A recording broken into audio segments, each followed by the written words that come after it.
राधे दोस्तों, हमारे YouTube channel पर आप सबका बहुत बहुत स्वागत है। आज मैं आप लोग को सुनाने वाली हूँ गुरुवार की व्रत कथा। प्राचीन काल में एक ब्राह्मण रहता था। वह बहुत निर्धन था। उसके कोई संतान नहीं थे। उसकी स्त्री बहुत मलिनता के साथ रहती थी।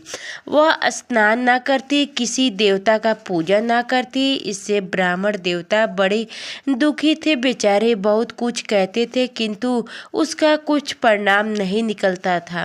भगवान की कृपा से ब्राह्मण की स्त्री ने कन्या रूपी रतन पैदा हुआ।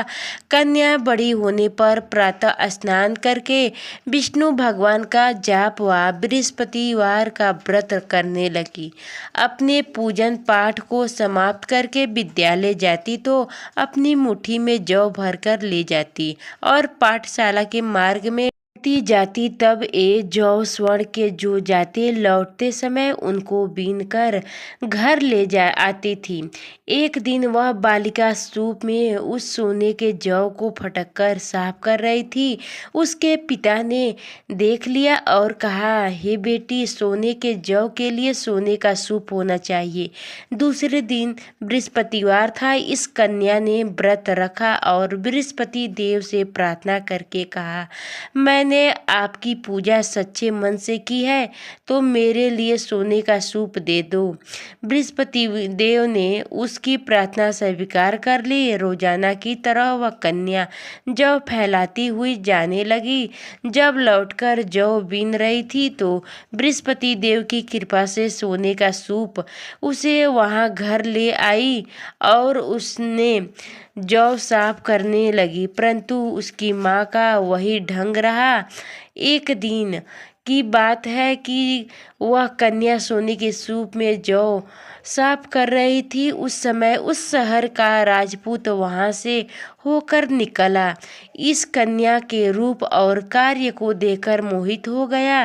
तब अपने घर आकर भोजन तथा जल त्याग कर उदास होकर लेट गया। राजा को इस बात का पता लगा तो अपने प्रधानमंत्री के साथ उसके पास गए और बोले, हे बेटा, तुम्हें किस बात का कष्ट है? किसी ने अपमान किया है अथवा और कारण हो सो कहो, मैं वही कार्य करूँगा जिससे तुम प्रसन्न हो जाओगे। अपने पिता की राजकुमार ने बातें सुनी तो वह बोला, मुझे आपकी कृपा से किसी बात का दुख नहीं है। किसी ने मेरा अपमान नहीं किया है, परंतु मैंने उस लड़की से विवाह करना चाहता हूँ जो सोने के सूप में जौ साफ कर रही थी। यह सुनकर राजा आश्चर्य में पड़े और बोला, हे बेटा, इस तरह की कन्या का पता तुम ही लगाओ, मैं उसके साथ तेरा विवाह अवश्य ही कर दूंगा।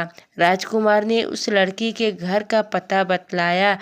तब मंत्री उस लड़की के घर गए और ब्राह्मण देवता को सभी हाल बतलाए। ब्राह्मण देवता राजकुमार के साथ अपनी कन्या का विवाह करने के लिए तैयार हो गए तथा विधि विधान के अनुसार ब्राह्मण की कन्या का विवाह राजकुमार के साथ हो गया।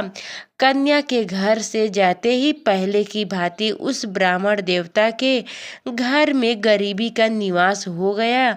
अब भोजन के लिए भी अन्न बड़ी मुश्किल से मिलता था। एक दिन दुखी होकर ब्राह्मण देवता अपनी पुत्री के पास गए। बेटी ने पिता की दुखी अवस्था को देखा और अपनी माँ का हाल पूछा।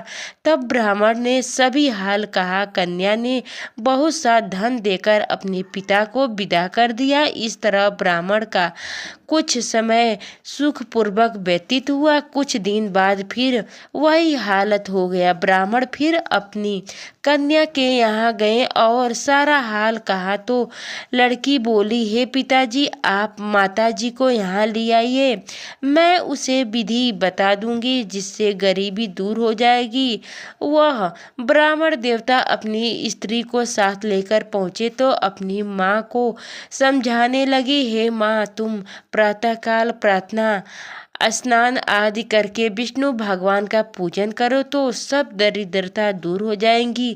परंतु उसकी माँ ने एक भी बात नहीं मानी और प्रातःकाल उठकर अपनी पुत्री के बच्चों की जूठन को खा लिया। इससे उसकी पुत्री को भी बहुत गुस्सा आया और एक रात को कोठरी से सभी सामान निकाल दिया और अपनी माँ को उसमें बंद कर दिया। प्रातःकाल उसे निकालकर तथा स्नान कराए के पाठ करवाए तो उसकी माँ की बुद्धि ठीक हो गई और फिर प्रत्येक बृहस्पतिवार को व्रत रखने लगी। इस व्रत के प्रभाव से उसके माँ बाप बहुत ही धनवान और पुत्रवान हो गए और बृहस्पति जी के प्रभाव से इस लोक के सुख भोग कर स्वर्ग प्राप्त हुए।